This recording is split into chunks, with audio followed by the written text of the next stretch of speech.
Ever get the feeling that some places you hear about constantly, like they're always in the news? Well, they end up feeling even more mysterious. Like you know a lot of facts and figures, but not what it's actually like. Yeah, exactly. And that's why we do these deep dives. This is Unseen Destinations, and today we're tackling a country that's a total global powerhouse. But I bet you there's a ton about it that might surprise you. It's China. Right? It is China, most populous nation in Asia, second in the world, and its history goes way, way back. It's got this incredibly rich and deep culture. And then there's its economy, the way it's grown so fast, it's like it's changed the whole world. It really has. It's impossible to ignore China these days, but getting a real grasp on what makes it tick, that's a whole other challenge. This deep dive is going to give everyone a shortcut to really understanding it. And when we talk about history and culture, China's got it in spades. It's actually got the second highest number of UNESCO World Heritage Sites, right after Italy. You know, that's actually a great way to think about it. If you're into history, into cultures, you could spend a lifetime exploring China and still only scratch the surface. And we're going to highlight some of its incredible achievements, but we're also going to look at some of the tougher stuff, the social issues that are out there.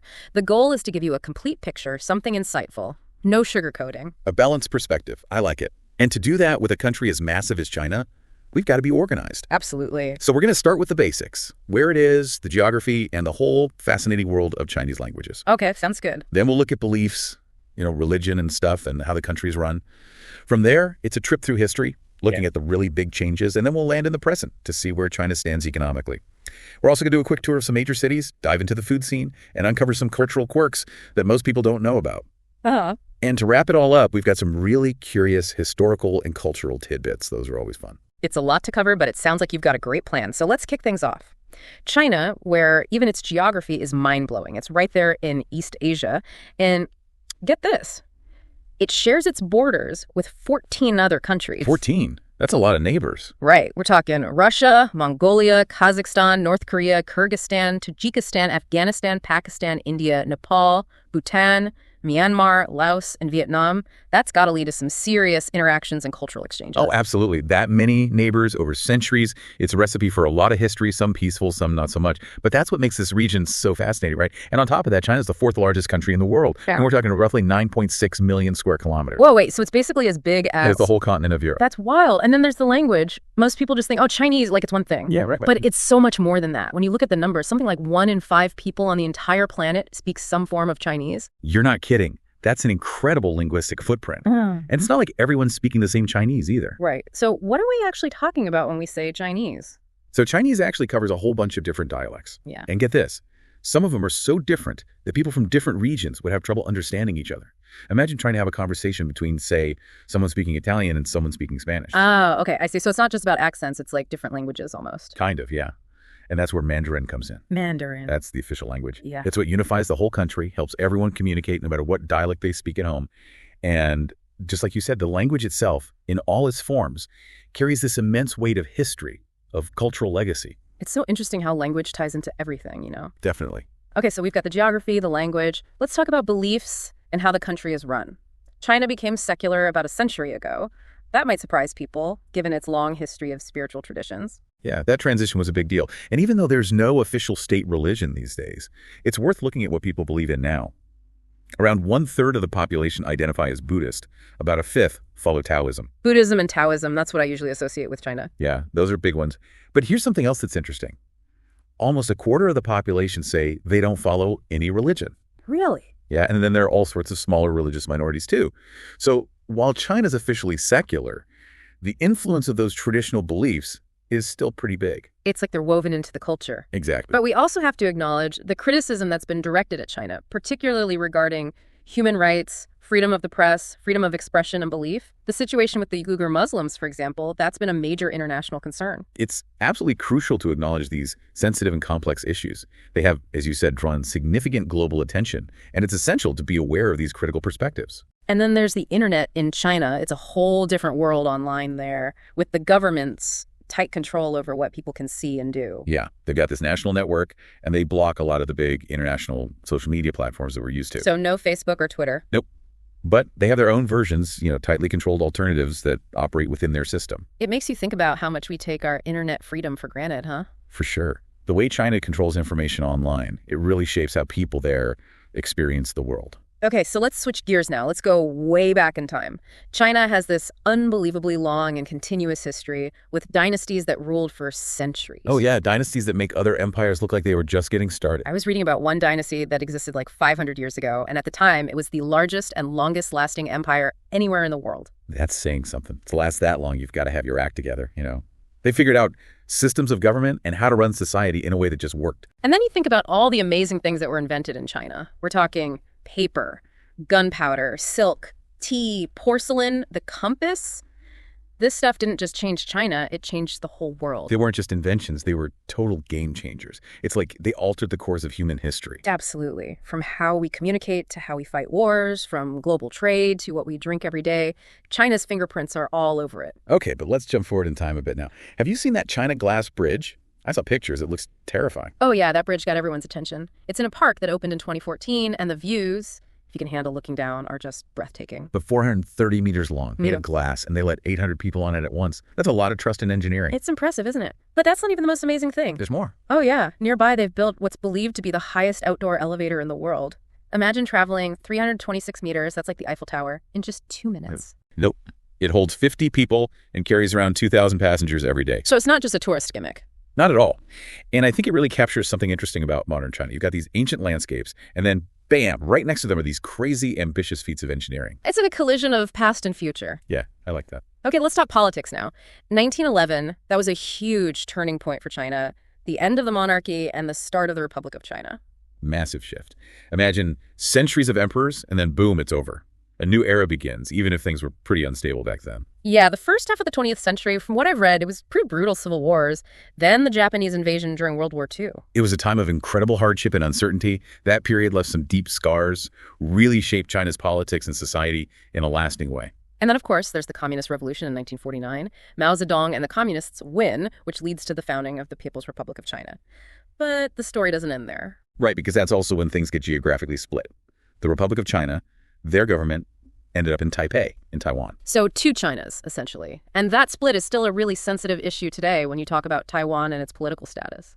Absolutely. The situation with Taiwan is one of the most delicate political issues in the world, with ongoing debate about its sovereignty and relationship with mainland China. It's complex, and there are no easy answers. And right after the communist victory, China basically shut itself off from the rest of the world. That had to have a huge impact, right? Oh, absolutely. It shaped everything. Okay. Their economy, their relationships with other countries. It was all about focusing inward, building themselves up while keeping their distance from the big global powers. Speaking of the economy, it seems like Mao's early communist policies ended up backfiring, causing widespread famine and millions of deaths. It's a really tragic chapter in China's history.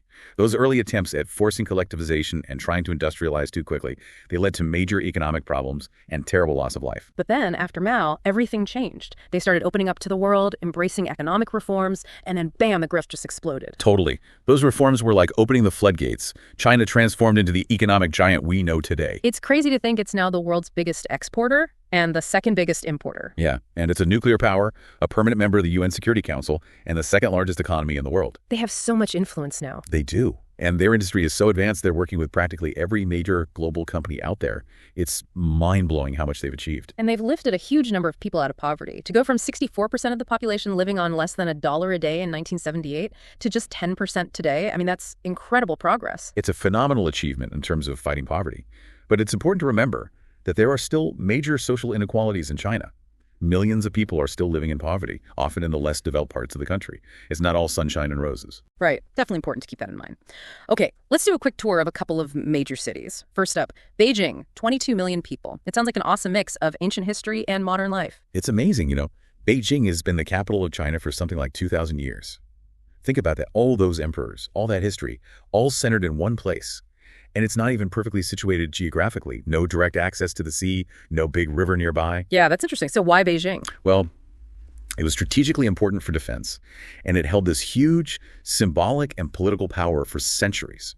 It's a powerful reminder that sometimes a city's importance isn't just about geography. And today it's this huge tourist destination with iconic landmarks, the Forbidden City, the Great Wall, Tiananmen Square. Oh, those are must-sees for any visitor. Yeah. But then, of course, there's the pollution. Beijing struggles with really bad air quality, especially in the winter. It's the downside of their rapid industrial growth. It's like that balance we were talking about before, right? Exactly. Amazing cultural treasures, but also real challenges. Right. Oh, and speaking of the Great Wall, I always love that Chinese saying, "He who has not climbed the Great Wall is not a true man." Huh.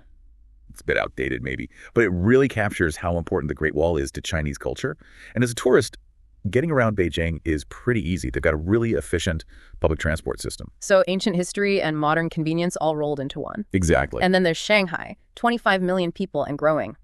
This city is a total contrast to Beijing. It went from a tiny village to this ultra-modern megacity in a really short amount of time. I think it's even considered the second largest city in the world after Tokyo. Yeah, Shanghai's growth has been insane. It's the financial and economic heart of China. Think skyscrapers, bustling streets, tons of international businesses. It's like the New York City of China. In some ways, yeah.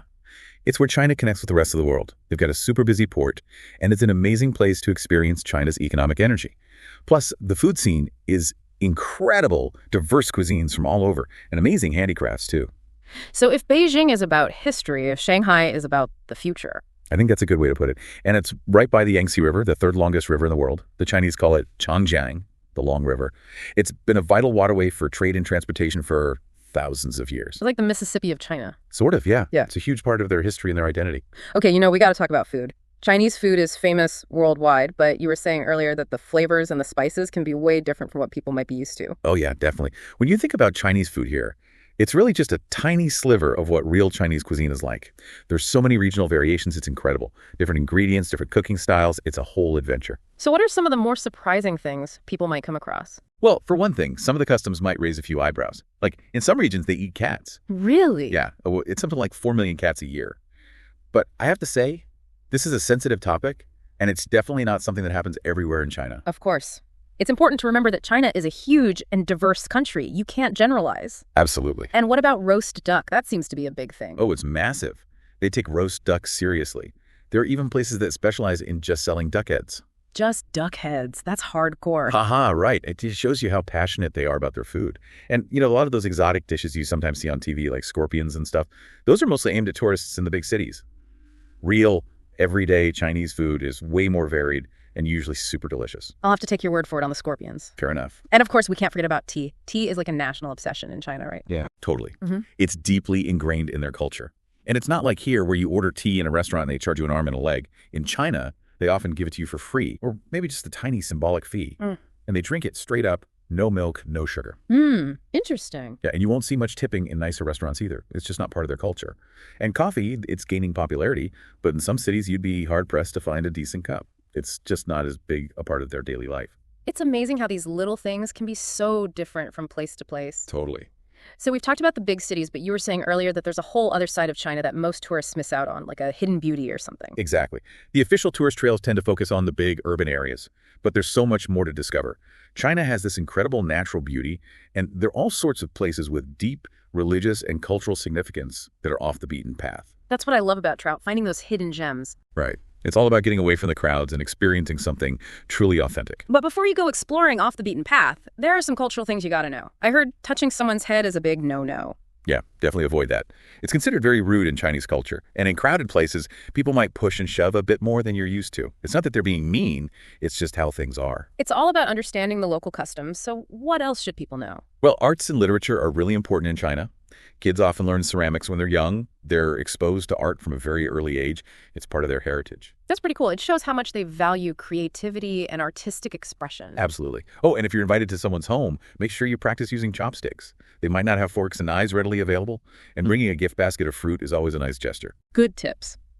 I also read something interesting about Chinese people being generally shorter, maybe because of their diet in the past, but now kids in wealthier families are getting taller because they have better nutrition. Yeah, it's fascinating how societal changes, like increased wealth and access to better food, can actually have a physical impact on people. It shows you how interconnected everything is. And what about smoking? It seems like that's a big part of the culture. It is, particularly among men. Offering cigarettes is often seen as a sign of respect, though things are changing, especially for women. It's becoming less common and less socially acceptable for them to smoke. But the government has tried to crack down on smoking. But it's a tough habit to break, especially when it's so ingrained in the culture. So even with modernization, some traditions are hard to shake. Exactly. But there's also a lot of pride in those traditions.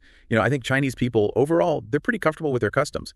And they're very welcoming to foreigners, even if there's a language barrier. They'll often go out of their way to help, and you see a lot of smiles. That's always a good sign. Okay, let's talk about getting around. China has this huge railway network, right? Oh, yeah, it's massive. It connects pretty much every major city and town across the country. It's a super convenient and efficient way to travel around. So if you visit, definitely check out the trains. Absolutely. Okay, this is important for anyone thinking about traveling to China. Hong Kong, Macau, and Taiwan, they all have special status. You can't just assume your Chinese visa will get you in everywhere. Nope. Hong Kong and Macau are what they call special administrative regions, so they have their own set of rules. And Taiwan, well, its political status is a whole other story, and it's not officially recognized by mainland China. You might need special permits or visas to visit those places. So do your research before you go? Definitely. And if you want to go to Tibet, you'll need a special permit on top of your Chinese visa. It's a sensitive region. It's actually part of China, but it has its own unique culture and history. Right. I know the Dalai Lama is from Tibet. Exactly. And unguided travel there isn't really recommended. And be careful about taking photos of political leaders or anything like that. Things can be tense. Always good advice to be respectful and aware of local sensitivities. And one last tip about cultural sensitivity. It's best to avoid comparing Chinese and Japanese people or languages, and just be careful talking about Japan in general. That's a good point. Those historical wounds from World War II are still very raw for a lot of Chinese people. Making those comparisons can be deeply offensive, so it's just best to steer clear. Agreed. Okay, we've got to wrap things up, but first, let's dive into a few fun historical curiosities. You mentioned Zheng. He's treasure voyages earlier. That was back in the early 15th century, right? Yep, 1405 to 1433, to be exact. And this guy sailed a fleet of hundreds of massive ships all the way to East Africa. That's mind-blowing. What was the point of all that? Well, historians think it was a mix of things. Diplomacy, trade, maybe even a bit of exploration just to see what was out there. Yeah. They even intervened in a conflict in Sri Lanka. But then all of a sudden, it just stopped. What happened? A new emperor came to power, and he saw those voyages as a big waste of money. He ordered the fleet to be dismantled. No more expeditions. Wow, talk about a change in policy. It makes you wonder what would happen if those voyages had continued.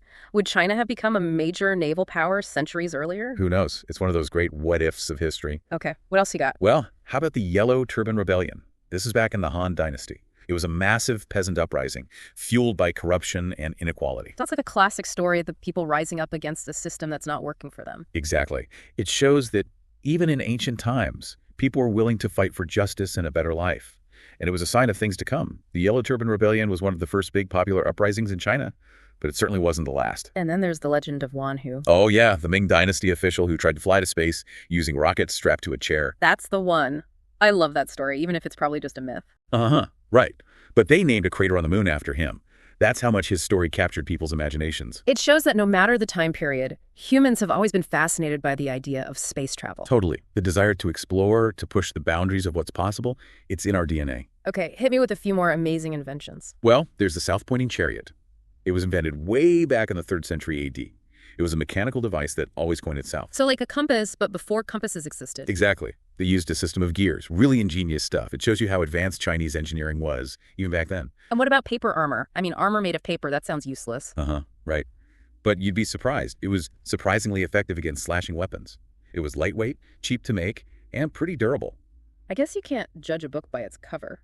Or armor by its material. Right. It's all about ingenuity, using what you have to solve problems in creative ways. And then, of course, there's movable type printing. Ah, yes, the precursor to the printing press. Didn't Gutenberg invent that? He gets the credit in the West. But China and Korea actually had movable type printing centuries earlier. It revolutionized how books and other texts were produced in Asia. So once again, China was ahead of the curve. It happens a lot when you look at Chinese history. Okay, what about those cultural quirks you were mentioning? Like, is it true that you shouldn't give someone a clock as a gift in China? Yeah, that's a big one. The word for clock sounds very similar to the word for death in Chinese. So giving someone a clock is like wishing them bad luck. Yikes, that's definitely something to keep in mind. For sure. Yeah. These little cultural taboos are important to know about so you don't accidentally offend anyone. And what was that thing about a hukou system? Ah, yes, the hukou system. It's basically a household registration system that divides people into urban and rural categories. And depending on your hukou status, your access to things like education, healthcare, and even housing can be severely restricted. That sounds pretty unfair. It's a complicated system, but it's had a huge impact on Chinese society and the economy. It's like a caste system almost. In some ways, yeah. It's been controversial for a long time. Okay, two last things I want to touch on. One, China's this massive global lender, but a lot of its loans have these weird confidentiality clauses, like no one's supposed to talk about the terms. That's kind of shady, right? It's definitely unusual. It raises a lot of questions about transparency and what China's real motives are. It's something that people in the global financial world are watching very closely. And the other thing is this idea of singular macroeconomics. I was reading about how China has this unique combination of really high savings and investment rates, but wages are still pretty low compared to the overall economy. That's right. It's a bit of an economic puzzle. It seems to be tied to the way the government manages the economy. with a lot of state control and specific policies to promote certain industries. It's a different way of doing things, that's for sure. Very different. Okay, we've covered a ton today. From its vast geography and its long history to its economic power and unique culture, China is truly a land of contrasts and constant change. Absolutely. It's a place that defies simple labels. It's always evolving, always pushing boundaries, and it's definitely a force to be reckoned with on the world stage. So here's a final thought for everyone listening. Given everything we've talked about today, those deep traditions, the crazy modern ambitions, what do you think the next chapter for China will be? What surprises are in store? And how will those changes impact the rest of the world? It's pretty mind-blowing to think about how China's past, present, and future are all connected. It really is. And we encourage you to keep exploring, to learn more about this amazing country, and maybe see things from a new perspective the next time you hear about China in the news. There's always more to uncover.